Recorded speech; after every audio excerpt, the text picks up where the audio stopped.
घर पर कोई सामान न मिलने पर माँ का रिएक्शन, विदेशों में बेटा ठीक से देखो ऊपर वाले दरार में होगा, इंडियन में मैं आई और मुझे मिल गया तो फिर तू देख। वह पुराने जमाने की औरतें थी साहब, जो राज सीने में लेकर मर जाती थी। आजकल की औरतें तो व्हाट्सएप फेसबुक स्टेटस लगा लगा के पूरी दुनिया को बता देती हैं। रिश्तेदार जी खीर लोगे या हलवा, कलयुगी बच्चा क्यों घर में एक ही कटोरा है क्या।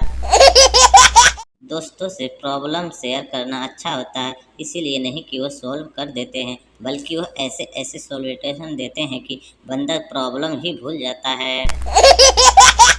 कौन कहता है दर्द सिर्फ मोहब्बत में होता है। मोबाइल रिचार्ज में लगा हो और 2 घंटे बाद देखने पर पता चले कि लाइट बोर्ड का स्विच ऑन नहीं था, तो पता चले दर्द क्या होता है।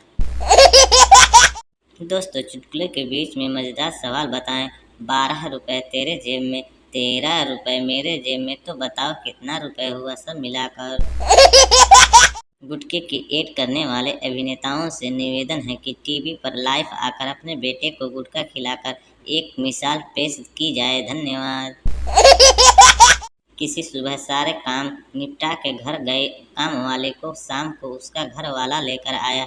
घर वाला बोला, मेम साहब कल से मेरी घरवाली आपके यहाँ काम करने नहीं आएगी। मेम साहब ने पूछा क्यों, पगार कम पड़ रही है क्या। तीसरा महीना पूरा होने के बाद पगार बढ़ा दूंगे। काम वाली का पति बोला, मेम साहब बात पगार की नहीं है, हमारी तकलीफ दूसरी है। मेम साहब ने पूछा क्या तकलीफ है बताओ, 1 मिनट में ठीक कर दूंगी। घर वाले ने कहा, मेम साहब तकलीफ चुटकी बजाते दूर हो जाए ऐसी नहीं है, आप तो दूसरी काम वाली ढूंढ लो। अब मेम साहब तकलीफ बताए बगैर मैं तुम्हें काम नहीं छोड़ने दूंगी, बोलो क्या तकलीफ है।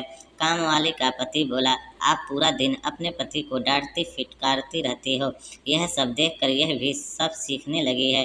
मेरे में साहब जितनी सहन शक्ति नहीं है, मुझे मेरे घर में और अशांति नहीं चाहिए। मेम साहब एकदम चुप हो गई और सिर पर हाथ रख के सोफे पर बैठ गई। जहाँ इज्जत ना मिले वहाँ कभी जाना नहीं चाहिए। चढ़े वह तो ठीक है, पर क्या बंदा शाम को अपने घर पर भी ना जाए, एक शादीशुदा आदमी की कलम से।